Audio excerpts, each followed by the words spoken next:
7 offerte per progettare il nuovo ospedale di Padova Est. Lunedì scadeva la presentazione delle proposte per lo studio di fattibilità tecnico-economica dell'opera che Padova e il Veneto attendono da più di 20 anni. Sul tavolo del direttore generale Dalben sono arrivate 7 offerte da studi italiani di grande prestigio e anche di uno studio di architettura francese di Parigi. Tra i nomi dei mandatari spicca lo studio Mario Cucinella di Bologna e il gruppo STEAM che insieme all'archistar David Chipperfield si è recentemente conquistato i lavori del campus universitario nell'ex caserma Piave.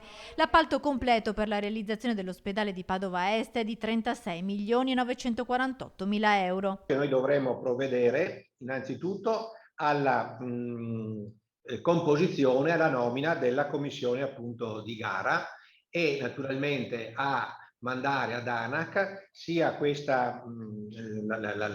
il percorso di nomina della commissione. Poi ci sarà la delibera di nomina della commissione a seguito del riscontro appunto di ANAC e infine l'insediamento della commissione giudicatrice che noi pensiamo di poter fare in agosto. Una volta insediata la commissione avrà altri 120 giorni per esaminare le offerte. Entro fine anno dunque si potrebbe conoscere il gruppo di operatori economici che si è aggiudicato lo studio di fattibilità.